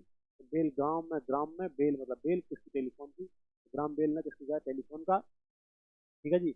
इंजन का एक होता डीजल इंजन जो था, जो था रुडोल्फ रुडोल्फ डीजल या इंजन जो था, इसके बारे में इसमें खोज करी है भाई। चलिए आगे क्वेश्चन की तरफ चलते हैं। क्वेश्चन नंबर आपके सामने क्वेश्चन नंबर 46 है। एटम बम का आविष्कार किसने किया है? Michael Faraday, Markovnikov, Robert Oppenheimer या फिर सैमुअल कोल्ट। ध्यान रखना बच्चा, एटम बम का आविष्कार जो किया है वो किया है रॉबर्ट ओपनहाइमर ने। ठीक है जी। यदि मैं सैमुअल कोल्ट की बात करूं तो इसने किया भाई बंदूक की, सैमुअल कोल्ट बोल्ट जो बोलते हैं बंदूक। और मार्कोनी ने किया भाई साहब आपका रेडियो का। जी मार्कोनी रेडियो का आविष्कार करने वाले हैं। और माइकल फेराड जो है ट्रांसफार्मर के हैं। ठीक है जी। माइकल फेराडे के हैं ट्रांसफार्मर, या हम कह सकते हैं टरबाइन। ठीक है जी। टरबाइन की खोज करता माइकल फेराडे हैं। तो ध्यान रखना भाई, इसका आंसर क्या होगा? थर्ड। क्वेश्चन नंबर 47 है आपके सामने। कान की हड्डी कान के किस भाग में पाई जाती है? तो कान की हड्डियां जो होती हैं, कान में हड्डियां जो प्रेजेंट होती हैं, कान के किस भाग में पाई जाती है? मेरे बच्चों जल्दी से कमेंट करके बताते रहिए। कान में कुछ हड्डियां होती है, कान के किस भाग में पाई जाती हैं? तो बाह्य कान में पाई जाती है, मध्य कान में, अंत्य कान में, मध्य कान या बाह्य कान के बीच में। तो ध्यान रखना, कान की हड्डियां जो होती है बच्चा वो मध्य कान में पाई जाती हैं। आपको विशेष तौर पर बता दूं, कान में कितनी हड्डी होती है बेटा? एक कान में हड्डी। तो बच्चा कान में हड्डी जो होती है वो होती है तीन। कितनी हड्डी होती है? तीन। तीनों को मैं आपको बता रहा हूँ। पहली हड्डी जो होती है उसका नाम है मेलियस। क्या नाम है? मेलियस है पहली हड्डी। दूसरी हड्डी जो होती है उसका नाम है इनकस। क्या नाम है? मेलियस। दूसरी का नाम है इनकस। और तीसरी जो हड्डी होती है उसका नाम होता है सेप्स। क्या नाम होता है? सेप्स तीसरी हड्डी होती है। तो सीक्वेंस भी यही होता है, मेलियस का, इनकस का। मेलियस का आकार होता है हथौड़े के आकार। इसका हथौड़े के आकार का होता है। हथौड़े का आकार होता है मेलियस का आकार जो होता है। इनकस क्या होता है? ये होता है बेटा मोची का औजार जो होता है, जिस पर वो क्या करता है? जूते गांठता है ना। कुछ इस टाइप से होता है बेटा वो। इस टाइप से कुछ ऐसे करके होता है, मोची का औजार सा होता है। आगे ये होता है बेटा घोड़े की नाल। घोड़े की नाल के आकार की होती है आपका सैप से होती है। इसी पर ध्यान रखें। ठीक है जो तीन हड्डियां होती हैं, एक दो तीन, ये सबसे छोटी है शरीर की भी और कान की भी। सबसे छोटी, सबसे छोटी हड्डी है। ठीक है जी। शरीर की सबसे छोटी हड्डी है, कान की सबसे छोटी स्टैप्स होती है। और कान की बड़ी हड्डी की मैं बात करूँ, कान की बड़ी हड्डी जो होती है, कान की बड़ी हड्डी जो होती है बच्चों वो कौन सी होती है? आपका मेलिस होता है। ठीक है जी बच्चों, तो ध्यान रखिए। अगला क्वेश्चन देखिए, क्वेश्चन नंबर 48 है। सबसे बड़ी मांसपेशी का नाम क्या है? तो भाई सबसे बड़ी मांसपेशी कौन सी होती है मेरे दोस्तों? स्टेपिडियस है, ग्लूटस मैक्सिमस है, लिगामेंट है, टेंडन है। तो सबसे बड़ी मांसपेशी जो होती है बच्चा वो कूल्हे के अंदर होती है। किसमें होती है? सबसे बड़ी मांसपेशी कूल्हे में है भाई साहब। मांसपेशी आजकल बहुत बड़ी बड़ी है, तो ध्यान रखना। वो कौन सी होती है? ग्लूटस मैक्सिमस कूल्हे की जो मांसपेशी सबसे बड़ी होती है। याद करने का तरीका मजाक भी हो गया, याद भी हो गया। कूल्हे की मांसपेशी सबसे बड़ी मांसपेशी है। और ये बेटा सबसे छोटी मांसपेशी है। सबसे छोटी, सबसे छोटी मांसपेशी। सबसे छोटी जो मांसपेशी होती है बच्चा वो कौन सी होती है? सबसे छोटी मांसपेशी जो होती है बच्चा वो होती है स्टेपिडियस। ये बच्चा होती कहाँ पर है? स्टेपिडियस के कान में होती है, क्योंकि सबसे छोटी हड्डी भी कहाँ होती है? कान में। और सबसे छोटी मांसपेशी की मैं बात करूँ तो वो भी कहाँ होती है? कान में। सबसे छोटी मांसपेशी कान में, सबसे छोटी हड्डी भी कान में। तो मौसी मौसी की लड़की होगी वो होती है स्टैपिस या स्टैप जो हड्डी होती है। और ये होती है स्टेपिडियस, कान की सबसे छोटी मांसपेशी। लिगामेंट जो होता है बच्चा ये होता है हड्डी से हड्डी का जोड़। हड्डी से हड्डी से हड्डी का जोड़ कहते हैं इसको, लिगामेंट को। और टेंडन को कहते हैं बेटा हड्डी से मांसपेशी का जोड़। ठीक है, विशेष तौर पर ध्यान रखें, हड्डी से हड्डी का जोड़ लिगामेंट, हड्डी से मांसपेशी के जोड़ को क्या कहते हैं बेटा? हड्डी से मांसपेशी के जोड़ को कहते हैं बच्चा टेंडन। ठीक है जी। अगला क्वेश्चन देखिए, क्वेश्चन नंबर 49 है। अक्कल डार्ड की संख्या कितनी होती है मेरे बच्चों? तो अक्कल डार्ड की जो संख्या होती है वो 12 होती है, वो 4 होती है, वो 20 होती है, 32 होती है। अक्कल डार्ड की संख्या जो होती है मेरे बच्चा वो होती है 4। देखिए अक्कल डार्ड की मैं संख्या की बात करूँ, 4 होती है। ये आती है 18 वर्ष से। अक्कल डार्ड 18 वर्ष से और 25 वर्ष तक आती है। ठीक है, मोस्टली तो ज्यादातर यही आती है, परंतु 18 से 32 तक भी आ सकती है। तो 18 से 25 वर्ष तक सबसे ज्यादा मात्रा में आती है। अक्कल डार्ड किन दांतों में आती है? अक्कल डार्ड अक्कल डार्ड अक्कल डार्ड सर्वनक दांतों में आती है। सर्वनक। अक्कल डार्ड किन दांतों में आती है बच्चा? अक्कल डार्ड जो आती है वो चर्वनक दांतों में आएगी। किसमें आती है? चर्वनक दांतों में। अक्कल डांट चर्वनक दांतों में आती है। चर्वनक दांत जो होते हैं बेटा सबसे पिछले वाले दांत होते हैं। ठीक है जी। तो सबसे वाले पिछले वाले दांत होते हैं, जिनकी संख्या होती है बेटा 12। कितनी होती है? 12। इनमें से 4 दांत जो होते हैं, मतलब 4 घटा दें, ये होते हैं अक्कल दांत। ठीक है, 4 दांत होते हैं जो 18 से 25 साल में आते हैं, 4 दांत अक्कल दांत। ठीक है, चर्वनक दांत पिछले वाले दांत होते हैं। पिछले टॉपिक में मैंने आपको क्वेश्चन में बताया दिया। अगला क्वेश्चन देखिए, क्वेश्चन नंबर 50 है, मनुष्य में कितने दांत 2 बार आते हैं? तो मनुष्य में 12 दांत 2 बार आते हैं, 20 दांत, 32 दांत या 64 दांत। तो मनुष्य में कितने दांत 2 बार आते हैं? तो बच्चा ध्यान रखना, वो 20 दांत जो होते हैं वो 2 बार आते हैं। ध्यान रखना, दूध के दांत होते हैं 20, परमानेंट दांत 32 होते हैं, 2 बार 2 दांत आते हैं। मनुष्य के जीवन काल में कितने बार दांत आते हैं? तो मनुष्य में कितने दांत 2 बार आते हैं? तो 20 दांत होते हैं। मनुष्य के जीवन काल में कितनी बार दांत आते हैं? 2 बार दांत आते हैं। मनुष्य के जीवन काल में कुल कितने दांत आते हैं? तो 52, है ना। तो कितने आते हैं कुल? कुल टीथ, है ना। यदि मैं कुल टीथ की मैं बात करता हूँ बच्चा, तो कुल टीथ जो होते हैं, कुल दांत जो होते हैं बच्चा, वो आपके जीवन काल में कितने आ रहे हैं? कुल दांत, कुल दांत की मैं बात करता हूँ, तो वो आते हैं 52। क्यों? क्योंकि बेटा 20 दांत तो दूध के और 32 दांत परमानेंट आपके, तो 20 और 32 कितने हो गए? 52 दांत। ठीक है जी, 52 दांत होते हैं बच्चा। तो भैया देख लो भाई साहब, लगभग कितने क्वेश्चन है भाई साहब? 50 क्वेश्चन हमने किए। 50 नहीं किए भाई साहब, आप मल्टीप्लाई करें 4 से, 50 को 4 से मल्टीप्लाई करें 200 हो गया। और 200 के साथ साथ मैंने आपको कम से कम 100-150 क्वेश्चन और भी बताए हैं। तो आज ये समझ लीजिए 50 क्वेश्चन की क्लास में लगभग आपके 400 क्वेश्चन कंप्लीट हुए हैं। और जो बच्चा लिख रहा है ना क्वेश्चनों को, वो एक बार बच्चा देख लीजिए, लगभग आप 300-400 क्वेश्चन आप लिख चुके हैं दोस्तों। ध्यान रखिए। तो भाई साहब आज की क्लास यहीं पर हम विराम देते हैं। यदि वीडियो अच्छी लग रही है, चैनल को सब्सक्राइब, वीडियो को लाइक शेयर करते रहें। जब तक आपका पेपर होगा तब तक हम पूरा का पूरा आप साइंस फ्री ऑफ कॉस्ट करा देंगे, चैनल पर ही करा देंगे भाई साहब, इसका कोई चार्ज नहीं होगा। अपने दोस्तों के, अपने भाई के पास इस वीडियो को शेयर करते रहें। चलते हैं, आज क्लास यहीं पर विराम देंगे, कल क्लास होगी। जय हिंद, जय भारत, धन्यवाद।